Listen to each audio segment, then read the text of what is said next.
And therefore, if you really want to improve governance in India, you have to shift away from personality politics to talk about institutions, processes, systems, etc.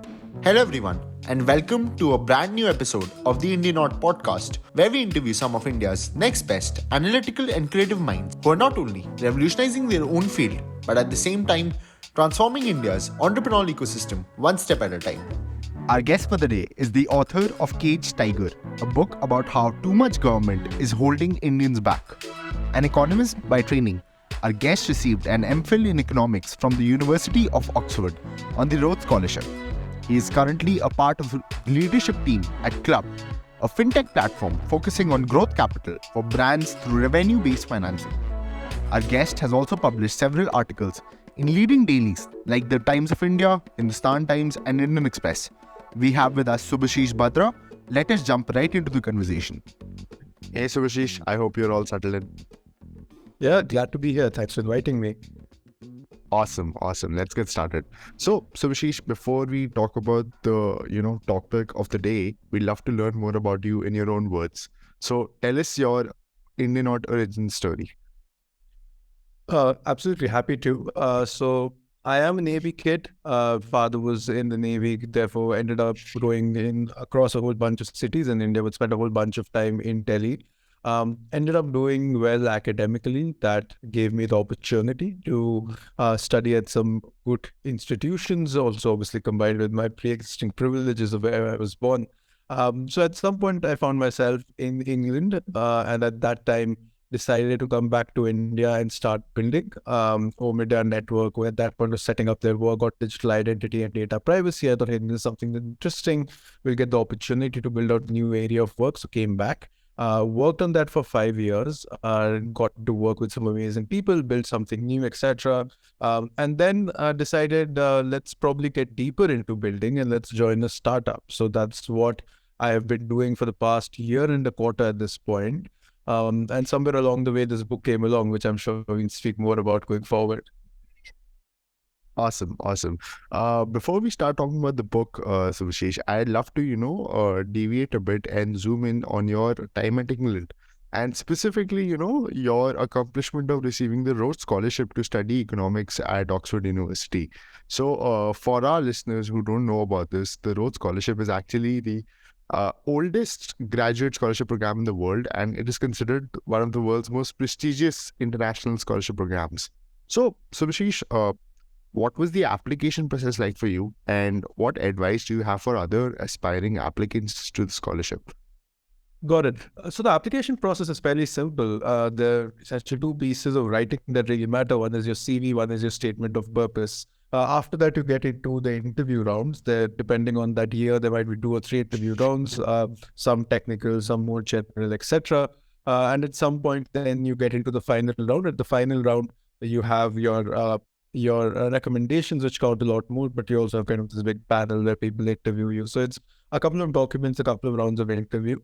And as advice to people who would want to apply for the scholarship, a couple of things. Firstly, I think what really matters in the Rhodes Scholarship is introspection of who you are and what motivates you, because it's a scholarship that at the end of the day goes to fairly few number of people, which means that you really have to shine through it. You can only shine through if you're being an honest version of yourself. So I think introspection really matters. Secondly, it is a scholarship in leadership, which means you have to be able to show some traits of leadership, either because you've already done it in, say, excelling in sports, in team settings, in music, in extracurricular activities, whatever it be, or you show an inclination for leadership, be it social leadership or whatever else that might be. So that's the second thing which people often forget. And the third thing is that at the end of the day, even after getting the Rhodes Scholarship, you still have to get admission into Oxford, which is why the committee really looks at people who have the academic grades and the academic pedigree to be able to make it to Oxford. So these are the couple of things that matter. But I think most importantly, if you really want it, what's most important is just patience. I applied for the Rhodes once when I was in college and I did not make it. So this was my second attempt that I made it. And I think if people really care about it, I think they have to let the failures earlier in the process not bother them. Awesome. That's great to hear, Subhashish. So, Subhashish, let's talk about the reason why we're here today, and that's this right here, Cage Tiger. By the way, I have completed it, and I must say that this is an incredible read, and it honestly feels like a worthy successor to Why Nations Fail from an Indian perspective. And for anyone who is interested in the Indian economy, Indian politics, and the intersection of both, this is definitely something that should be on their reading list. So, as the author of the book, can you give us a brief summary of Cage Tiger and what inspired you to write this book? Thank you, Gautam. That's very kind of you to say, so I appreciate that. Here's what this cage tiger is. I think it's a new lens to look at India's most intractable and contentious issues. Till date, the way policy has been done in India and the way discussions on policy have been done is, hey, this is a problem, let's set up a mission, let's get some very good, well-performing, charismatic bureaucrat or someone lateral hired to come and head this organization, and that's going to solve our problem. And it does. We have really solved a lot of problems in India with that, what one might call the mission mode. But that's not something that you can really implement every day in a country of India's size. I think people are going to interact with the government at so many levels that it's impossible to do everything in mission mode. And therefore, if you really want to improve governance in India, you have to shift away from personality politics to talking about institutions, processes, systems, etc. And till date, that discussion happened, but that discussion was extremely boring for most people because it's really, who cares about institutions and who cares about processes? And these are just very boring, legalistic things. And that's where Cage Tiger comes in. It's written with the Gen Z and millennials in mind. So it takes hardcore academic research, which had been happening in think tanks, in these spaces of academia, converts it into the cultural references and the vocabulary of Gen Z and millennials. It tries to come out with a narrative that really resonates with them. So there's a little bit of mainstreaming of what was hitherto an academic discussion that I'm trying to do here. Now, the reason I wrote this is because I think Gen Z and millennials, contrary to expectations, are actually the most politically active generation in decades. Many of us have participated in political protests, either physically or we have been kind of tweeting and writing about it and speaking about it to friends. A lot of us have political opinions, but we actually don't express it because we see politics as something that's fundamentally contentious.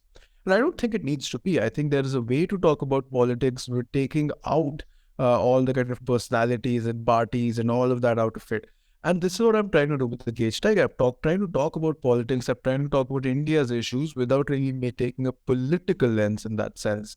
And it is therefore meant to make Gen Z and millennials smarter about the issues because we are talking about these issues. The question is, can you talk about them with one level greater, two level greater depth so that we're able to really get to the root causes of these issues rather than have a relatively superficial understanding? And that's what I've tried to do here.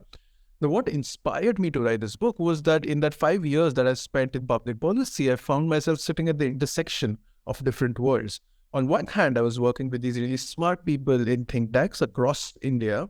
But at the other hand, I was also working with entrepreneurs. I was investing in them. I was on the boards of these startups. I was interacting with governments, with bureaucrats who were trying to bring about a change as well. And I was funding a lot of kind of public communication campaigns and things like that.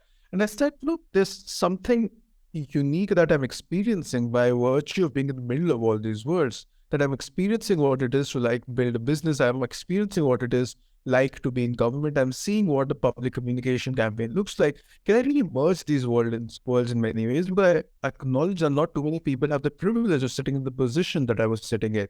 So someone who funded at this point, I presume, like over a dozen, maybe a dozen and a half think tanks and a whole bunch of other organizations. I said, there's something I am seeing which I don't think too many people see. And therefore, I wrote this book saying, I need to tell this story. I mean, I've always been a writer. I've always aspired to write something. I just never had the right story to tell. And for me, this became that right story to tell, which is that I can contribute something positively to the conversation around these issues. So I know it's been a little bit of a lengthy answer, but I hope it gives you a better sense of what the book is about and why I decided that I should be the one to tell this story. Definitely. No, I think the answer is aptly put, and I think you're right. In the age of social media, every voice has a platform to be able to express their own views and opinions, and And because of that, like you said, whether it's organizing protests or raising awareness around a certain topic which would otherwise be ignored, it is just much more easier to disseminate and share information in today's day and age. And that's why a book like this becomes important, because it just can't be around, personalities like you mentioned. It has to be around institutions as well. People need to look at things more structurally rather than looking at it from a short-term, narrower, iconoclast perspective. And I think it's great that you were sitting at the intersection of these various various lines, and I hope that many more such inspirations come to you in the future, and we see many other books coming out of your beautiful mind of yours. Thanks, Gautam. And to pick up on one of the things you said, I think people really underestimate is how much they can get done with just a tweet. People think that, hey, this is armchair activism and it doesn't help. And I think one of the things I try to speak in my book as well is that, sure, it's better to land up at a physical site than to sit in your room and tweet about things. But actually, a tweet goes a long way. I think people underestimate how important public opinion is. We've had several instances of change in India happening because enough people are talking and tweeting about it. And even when you talk about other forms of change, which might be, let's say, the judiciary, I think people underestimate how much public opinion affects the judiciary. If you go back to the arc of history and you go back kind of decade ago and go and talk about the Anna Hazare movement, at that point you see even one of the things that they deployed really, really effectively was, give a missed call to this number. And all you had to do was sit in your living room and give a missed call. And I think people underestimate that. So one of the things I'm trying to talk about through this book as well is that, sure, you might not have the privilege, you might not have the appetite to do something quote unquote more serious, but you can certainly, just as simple as that, just tweet your opinion. Awesome. So, Subhashish, before we delve deeper into this book, I want to talk about the title itself. Okay. So the title Caged Tiger suggests a sense of confinement or restriction on the Indian animal spirit. And after having read your book, I think it's a perfect title for the book itself. So how did you land on the title? So funny, the first thing I decided about the book was the title. I knew what I wanted to write. So both the title and the subtitle was How Too Much Government is Holding Indians Back. And the reason I did that was I just started thinking, what do I want to write? If you put on your marketing hat, the first thing you think is, what's the so what of whatever I'm writing? And the so what of all of this was that, hey, the government's holding us back. And then both the title and the subtitle came very naturally. It was the first thing before I even wrote the first sentence of the book. The reason this is important, this is the title that I chose, is because in many ways, India has often been equated with the elephant, which is large, somewhat lethargic, moves at its own slow pace, whereas other countries like China's the dragon, which is far more dynamic and kind of threatening. Southeast Asia are the tigers, which are much more active and move in stealth and move fairly quickly. And I thought that was not necessarily the right thing. I think all of us in India, in many ways, are tigers. I think if there were not as many government restrictions around us, I think we would be able to do much better on the world stage. As an example, these days, there's been a lot of discussion around OTT platforms and OTT shows. And you look that if you kind of unleash Indians' creativity, they actually go out and achieve a lot on the world stage. So some of our OTT shows have been winning awards at the international level, going toe to toe with the best shows globally. And that's the kind of creativity we can unleash in India if we chose to. However, now there's a discussion about restricting OTTs and regulating OTTs, and we have some of the biggest film stars coming and saying, hey, we are censored, why shouldn't OTT be censored? And it's like, instead of trying to lift everyone up, we have this opposite effect of everyone trying to kind of pull each other down. And I think that's what we need to avoid doing. I think we need to stop being so restricted by governments, etc. Now, however, another point, the reason I chose the title to be like this is that I think there's a macro and a micro element to this. In this book, I specifically speak only about the macro element, which is that the governments are holding us back. But I think there's also a micro element. All of us in many ways are restricted by society around us. I think our parents' expectations of us, our society's expectations of us really weigh down very heavily on what we can do. To start with, for example, so many of us do engineering not because we really love it, but because someone has an expectation of us to be able to do so. And nothing wrong with engineering, but I think there has to be more free choice in the way we as Indians exercise our autonomy, our decisions. And that's also a story that at some point I hope I tell or someone else tells, but I think there's a caged tiger in us from a different perspective, which is societal restrictions. So I really am someone who's always believed in individual liberty. I think that's something my parents have been very generous to give me. And I think that's something everyone needs to experience, because of which, if you're able to break those shackles, I believe we end up being caged tigers or uncaged tigers. Awesome, awesome. And although your answer might stir up some controversy with the elephant community of India, I think it was aptly put, and I think it's a thinking process in the right direction, definitely. So, Subhashish, let's delve deeper into the book. Okay, while I was reading this book, I couldn't help but draw comparisons between India and the United States of America. So, in India's history, minimum government and maximum governance has always just been a slogan and nothing more. But in the United States of America, this concept isn't only preached, it's the norm. Markets and capitalistic spirits do drive decisions over there. But in recent years, both countries are trying to move away from their, respective states. US is adapting more government support and handholding, whereas India is trying to incorporate more free market ideology.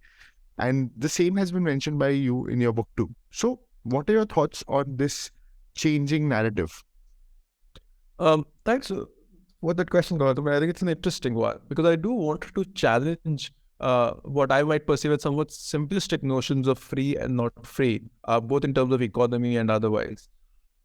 I think this simplistic notion that, hey, if there's more government, you are less free, etc. Yes, to a large extent is true, but I think of freedom as somewhat very differently. I think of freedom as the ability to have a voice in how your country is governed. So to the extent that, for example, if everyone in my society believes that I should be having a universal basic income, and if the government does have a universal basic income, I don't think I'm any less free because of that. In fact, I'm more free because I have chosen as a citizen of the country to do that. So for me, freedom equals voice, freedom equals participation. Freedom doesn't necessarily equal lack of government in that sense. So while the US structures, you might argue, are now shifting from what one might call rightward economics to leftward economics, but I think it's still built on this foundation of participation, because it is a structure that is fundamentally, the ideology that is running through the constitution of the US is one that is skeptical of the concentration of power. At the end of the day, let's roll back the clock about 250 years and we go back to the US War of Independence. And we see that essentially how the US was born was as an anti-tax regime. The British had imposed a bunch of taxes, which the elite of the new lands, now known as the US, did not like. And then they fought a war and they went to war against it. So when they came together to write their constitution, they said, let us not have that kind of centralized tyranny anymore, and let us actually distribute power in many ways, which is why if you look at the US Constitution, I think it has this really distributed architecture in terms of power. There is checks and balances. In the last 50 odd years, only for 1/3 of that time has the US Congress and the US presidency been from the same party, which means that power is always distributed in the US.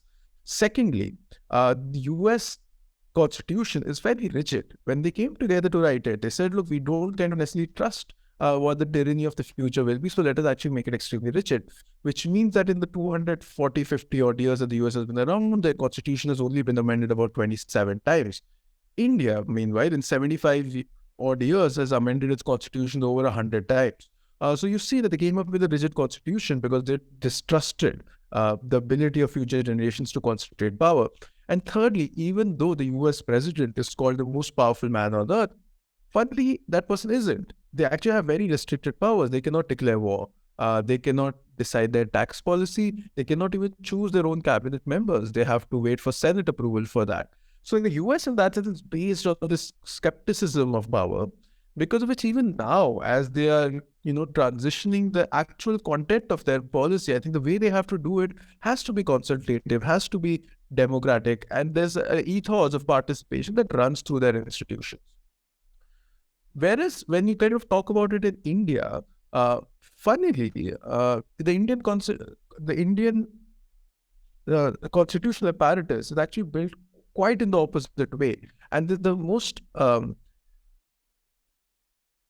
poignant example of this is the fact that our First Amendment in India, which was again brought about in the Nehruvian times, was to restrict the freedom of speech. Whereas in the US, the First Amendment expanded the freedom of speech, which means that our constitution in many ways has always meant to be something that gives the government a lot of role. And there was good reasons to do that in 1947. The country was falling apart due to partition. There was so much economic inequality. There was so much social injustice. And in 1947, that is the kind of government apparatus you needed to create. But I think India in many ways has retained that. You might argue 1991 was some kind of watershed moment in which a lot of things changed. And I do not want to take away from the importance of that movement. But I don't think we are as free as we imagine we are. We've just moved from a centrally planned economy to a regulatory planned economy. We are still one of the most over-regulated countries in the world. We still have a lot of regulators which have a lot of power over how businesses operate. Whether you be a large corporation, whether you be a startup, if someone wants to go behind you, they can go behind you in a way that they cannot do in the US because there is a concentration of power. And therefore, this notion that, hey, look, India is a lot freer, etc., we need to challenge that. We're still one of the most overregulated economies in the world. The form of regulation has changed from central planning to kind of regulatory bodies. But I don't think we are actually moving as far as we might imagine we have. No, I understand what you're saying, and I think if we look at it just from the perspective, just from the example of, say, for example, ease of doing business, right? While through the past couple of years, we've really tracked that index, and till its existence, we tracked that index heavily, but the ground realities might actually be different as to, definitely there's been a lot of improvement in the past couple of years, but are we still at the ideal state? I would say we are far from it. And I think that's true. And if we apply this notion to other aspects as well, right? Other documentation, other KYC formation, or any other process, mundane process where an individual is involved with the government, which is actually your day-to-day, your day-to-day interaction with the government. Those processes are still quite far behind and haven't been as free as they should be. Absolutely, Autumn. And one of the examples that someone once pointed out and really opened my eyes to was in India, when we get a mobile SIM card, we have to provide our ID documents. And I think all of us have therefore become so accustomed to the fact that you have to provide your ID documents when you get a SIM card. And then when I went to England, that they did not collect ID documents. I think, what's going on here? And obviously, the thing that is told to us is that, hey, this is for law and order, and this is for security and all of that. What's the actual data? As a citizen, if you're collecting my ID documents, ideally I should be given data that in how many court cases have these ID documents actually been useful? And maybe they are, but I think it is incumbent on the government to tell us how useful have they been. Telephonic surveillance, all of us believe, and so do I, that it is important for national security reasons. You need to be able to tap people's phones.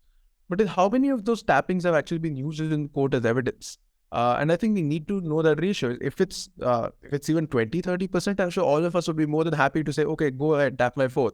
But if it's like 0.001%, we need to start asking the question, is it worth tapping so many people if you're not going to use that as evidence in courts? Then what are you tapping them for? Definitely. And I just wanna provide the listeners with this background that Subhashish is also an expert on data privacy, like he previously mentioned, and has worked extensively on that sector while he was working with Omidyar. Am I right here? Or you can correct me if I'm wrong. I don't know if I'm an expert or not, but yes, I certainly did work. Awesome. So, Subhashish, what was the most challenging part of writing Cage Tiger? Like, were there aspects of the book or the research that went into it that you found particularly difficult to navigate? A few things. Firstly, this is the kind of book that is trying to cover a wide set of issues. I don't think it's been attempted as many times, which is you're going from all the way from the economy to politics to social issues to the internet issues, and you're covering a wide set of issues. And how do you really talk about it in a way that provides depth and insight, while also being able to draw common threads across each of these areas? Because it's very easy for a book like this, because you're devoting essentially 30 to 50 pages per chapter, for it to become like a Wikipedia entry, which is kind of just listing down facts.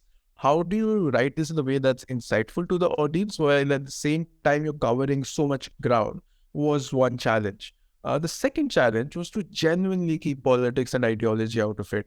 Each of us has politics and ideology, and I am no different from that, right? I have my own politics. There's certain things I believe in, certain things I don't.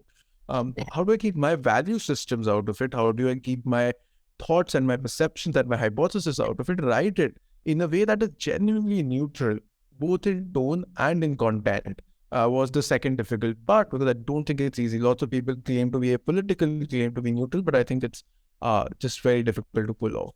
And finally, and most importantly, doing this alongside a full-time job was difficult. It's book writing can be a difficult process, and just getting it done in time, doing the research, writing it, editing it, doing all of that while you actually have a full-time job was a challenging part as well. So those would be some of the things I would say were difficult in terms of writing Cage Tiger. But what was, I think, most important was it was a fun journey, which is why you kind of overcome all of these difficulties that you faced. Awesome, awesome. Did you experience any kind of writer's block while going through the book? What would you say was the cause behind it, and how did you try to overcome it?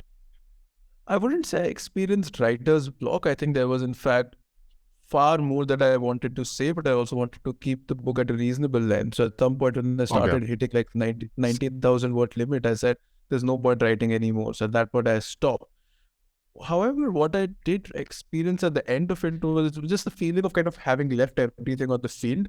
So when I finally sent my final manuscript to the publisher, I felt like there was not much more I could have done, both in terms of writing and editing it. So editing, in fact, was the far more, and is generally a far more painful process. So each word, each sentence is kind of weighed about, does it deserve to be in the final manuscript or not? Is it something that's value additive or not? So each chapter has probably been reviewed by me about 5 or 6 times, and then the publisher and the editor have reviewed it as well. So that actually takes a lot more time. And by the time I was done with that, I did not feel like I could look at this book ever again. So thankfully there was a bit of a break. But ever since I've sent my final manuscript, which was a year and a half ago, I've actually never looked at the book again because I'm just so done with it. I understand that. I think at a very micro level, compared to what you just mentioned. So whenever I also record a podcast, right, by the time I'm actually done, publishing it, I'm actually sick of it, and I don't want to see the episode ever again in life. And I get that. Trust me, I get your pain. But moving on, so Cage Tiger has been, praised for its engaging writing style and accessible approach to politics, economics, and history. So you've previously touched upon this, but how did you balance scholarly research with a narrative that would be compelling for a wider audience? So here's a couple of rules of thumb that I think anyone needs to follow when writing a book like this, which is based in deep research, but at the same time meant for an audience which might not be in that context. Firstly, let's not treat your audience as dumb. I think I've read a lot of books where it feels like, hey, there's someone who's, been a bureaucrat, been an academic, and they're really dumbing it down for the audience. And I think audiences are smart. They just look at things in a very different way. So I've not shied away from really tackling very nuanced and subjective questions here. There's, for example, a question, what's the difference between institutions and organizations? And that's a very kind of academic discussion that very often lawyers and non-lawyers have. And I've not shied away from that. What's the difference between formal and informal institutions? Again, super subjective, super nuanced, etc. And I've not, again, shied away from that. So you have to stop treating your audience as dumb. You have to really bring your whole self to it. You have to bring the best and the most nuanced points to it. But at the same time, what's really important is that your writing has to be like a window. And this is what I learned from Amit Varma, who kind of hosts the Seen and the Unseen podcast, that this metaphor of writing as a window is that your writing should be so clear that people should not notice it. The hero in this is the story or the narrative, not your writing, which means two things. One is just being extremely unforgiving about jargon. Because a lot of time when you do academic writing, you really use jargon, you assume your audience understand certain terms, phrases, etc. And you have to be extremely conscious about not doing that. But the second thing also is very often we write in a way that we're trying to almost show off that, hey, here's the quality of our writing. We can frame beautiful sentences. We can use long and large words. And that's what makes us a good author. And one thing I tried to do was write it in a very simple way that people aren't even going to notice that there's someone who's written it. They are in fact just going to understand it as if they're speaking to a friend. So I was very clear about sentence lengths, sentence structures, the word that I use. So all of that is meant to be in a way to be extremely unobtrusive, so that it's not my writing that I'm celebrating, but it's the story and the narrative here that I'm celebrating. And finally, for any writer, right, and this is true whether you write a book or whether you write on LinkedIn, is always keeping your audience first. Which is, why do they care about it? What aspects will be more interesting to them? What arguments will resonate with them?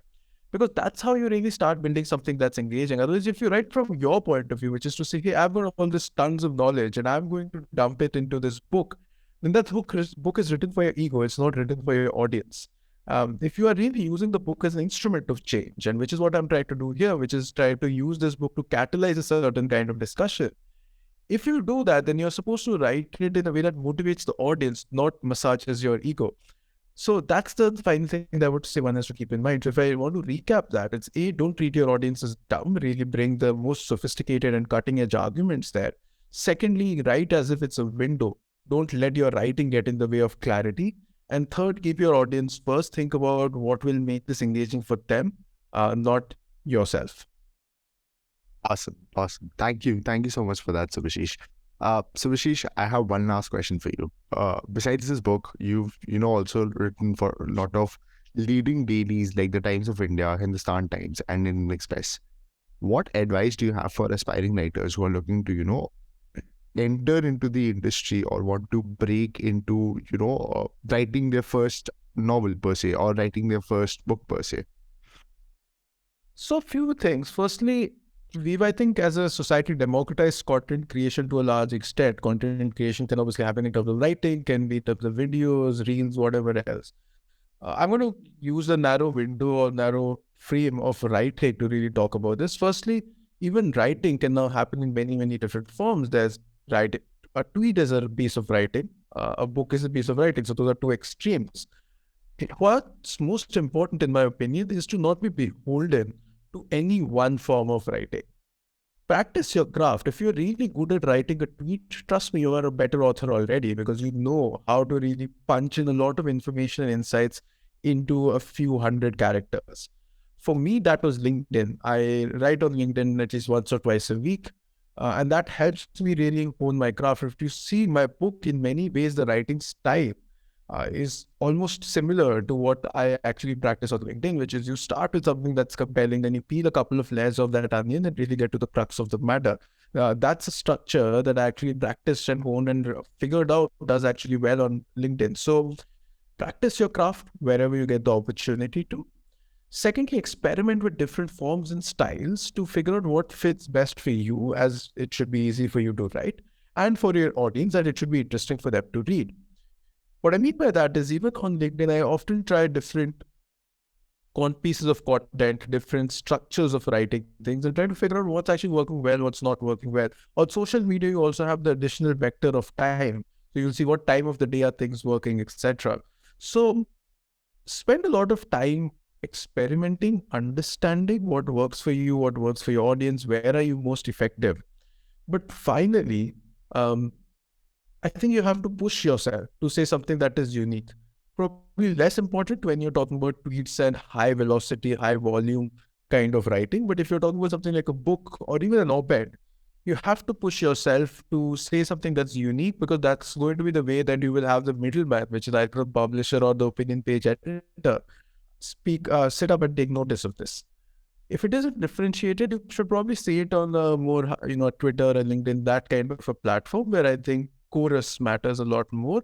But if you're trying to write something that occupies real estate somewhere, and that real estate is in short supply, then you are better off trying to say something that's very, very unique. Just people write op-eds, I think what they have to push themselves, and a lot of criticism of op-eds is that people are just saying apple pie and motherhood statements. People are just saying bromides on op-eds. And I think where you have to push yourself is to be provocative, even in those op-eds. Got it, Subhashish. I think one takeaway that I absorb from listening to you is that it really drives down that argument.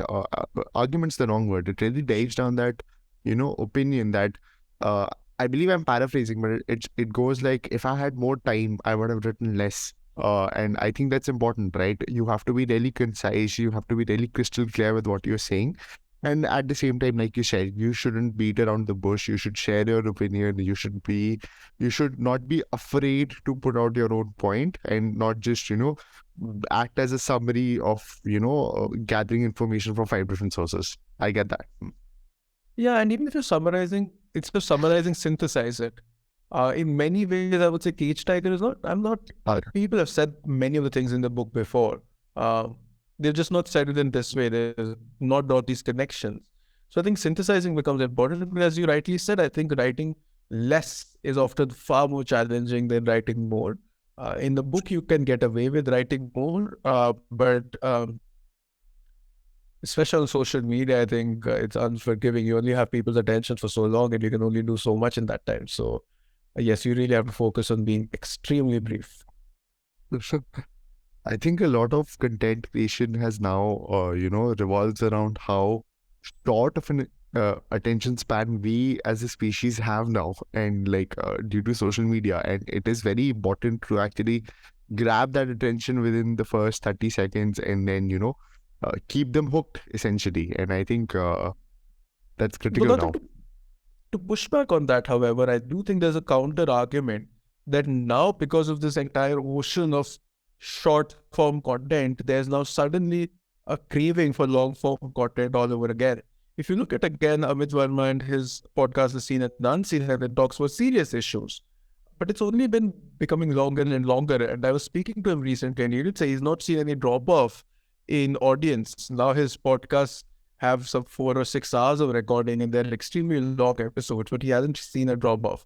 People listen to it, then come back, etc. So I think that craving for long form content is coming back. If you look at the news, for example, the way the Ken has built its entire strategy has been around long form content, one good article a day, and I think they've done really well. They've become both influential as well as good business, and that, I think, proves to us that we should not assume that long form content is long dead.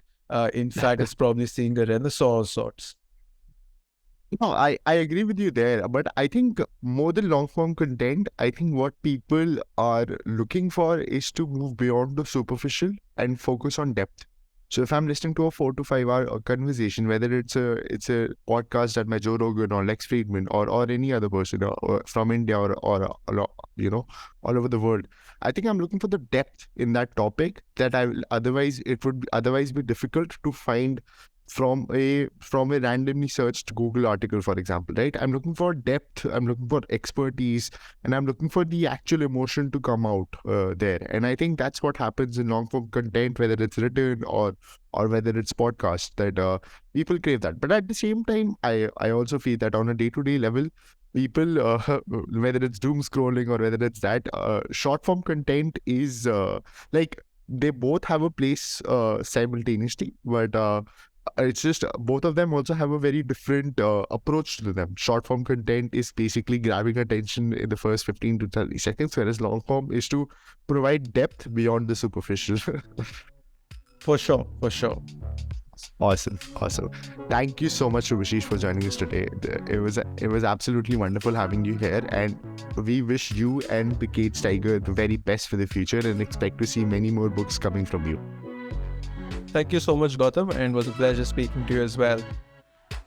Thank you so much, everyone, for joining us for this episode. The Indianaut podcast is available on YouTube, Apple Music, Spotify, and Google Podcasts. Be sure to follow us on Instagram and Facebook to receive all updates on the upcoming episodes. We'll see you in the next one.